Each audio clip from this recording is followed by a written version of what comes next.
So in this section, we'll look at circles and several things that have to do with circles. The first is that we need to have some vocabulary again. So the first vocabulary word is radius, and radius is the distance from the center of the circle to the outside edge of the circle. That could be anywhere from the center to any spot on the outside edge would be a radius. A diameter goes across the circle the whole way from one edge of the circle to the other, but it has to go through the center. So here, this would be a radius,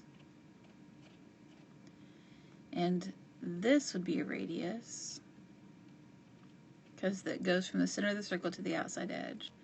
So you can see that a diameter is 2 of the radius, that's called radii when it's more than one, put together.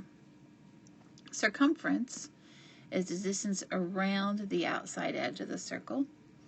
It's a little bit like perimeter, only it's a circle, so we have a different name for it.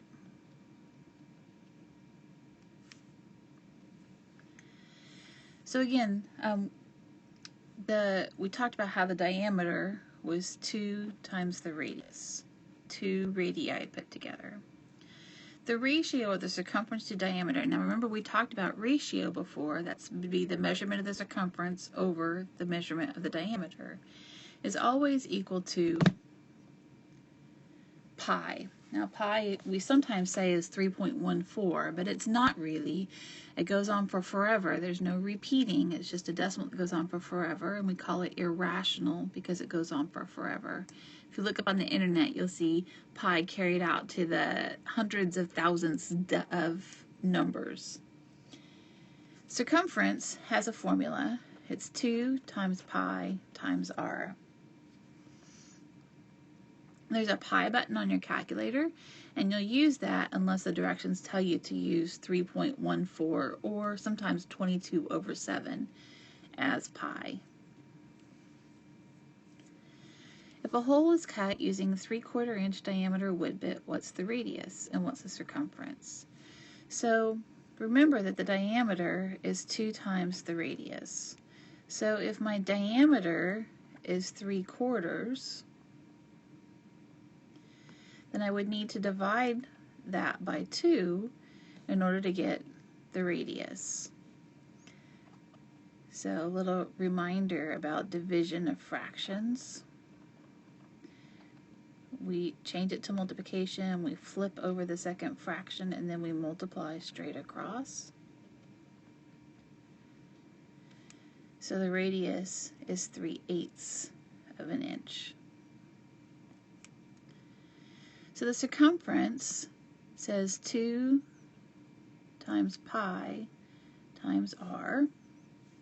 We just found r was 3/8. So you can type that into your calculator all at once. 2 times, there's a pi button, times 3/8. You can use your fraction button, or you could do 3 divided by 8.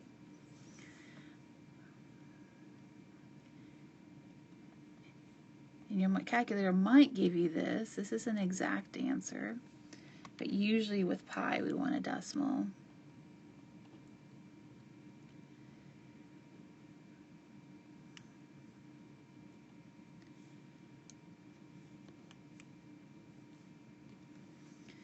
If we have 8 bolts that are to be equally spaced around a circular steel plate at a radius of 9 inches, what must the spacing be in order for the centers of the bolts to be along the curve? So here's the idea. We've got 8 bolts spaced around a radius of 9 inches. So this, from the center to the outside edge, is 9 inches. What must the spacing be? So we're talking about going along the outside of the circle, which means we're talking about circumference.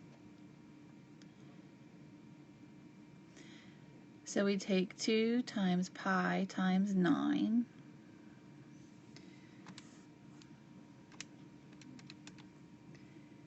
And that would give us 56.55 if I round to the nearest hundredth.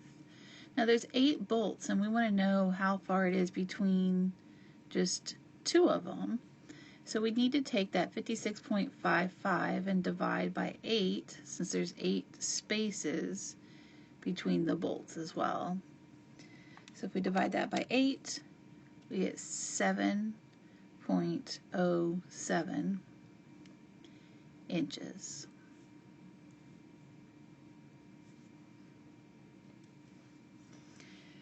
So here's our next kind of problem.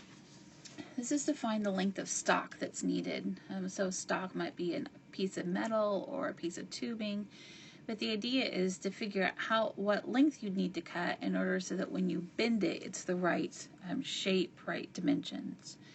So here are the steps. So you need to find the distance from the center of the circle to the midline of the stock. So it's the distance halfway across the stock. That's what we mean by midline. And then we add that to the radius of the inside circle. So we'll do that all in just a second. And then you find the circumference using that radius that we found in step 1. If only part of the circle is used, we have to multiply the circumference by the fraction of the circle that is being used. And then finally we add any straight pieces onto that to get the final answer. So let's look at a few examples. So here we have a circle, and we can see that the inside diameter is 9 inches. And the distance across the stock is 1 inch. Okay? We want to find the distance from the center to the midline, that part that's halfway. So across the stock, this we would need to take and divide by 2 in order to figure out what's halfway across the stock. And then in this case, we have a diameter. We need to take the diameter and divide by 2 to get 4.5. So this is all in step 1. And then we need to take this halfway point here and add it to the radius here so that we know how far it is from the center to this halfway point. So 4.5 plus 0.5 gives us 5. Then we're ready to find the circumference using that radius.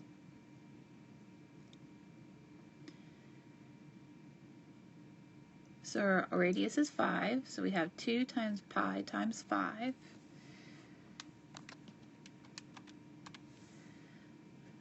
So that would be 31.4159.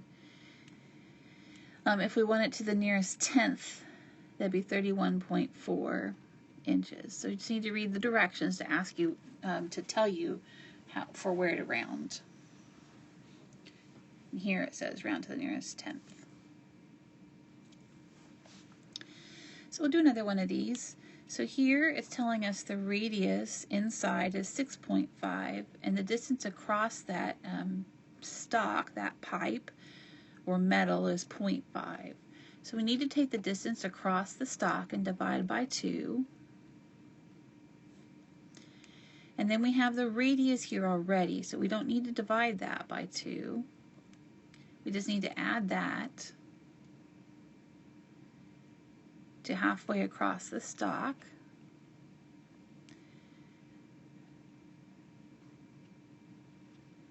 To get our radius for our circumference. So the circumference is 2 times pi times 6.75 now. And that gives us 42.4115. And it keeps going. But we need to look back at the circle. We didn't have a whole circle here in this problem. We had 3/4 of it. If you take those lines and sort of think about them extending, it breaks it up into 4 pieces, right? And we have 3 of those pieces. So we have 3/4 of the 42.4115. 3/4 is 0.75. Of means times. So we'll take 0.75 times 42.4115, and that gives us 31.8086. Round to this nearest tenth would be a final answer of 31.8 inches.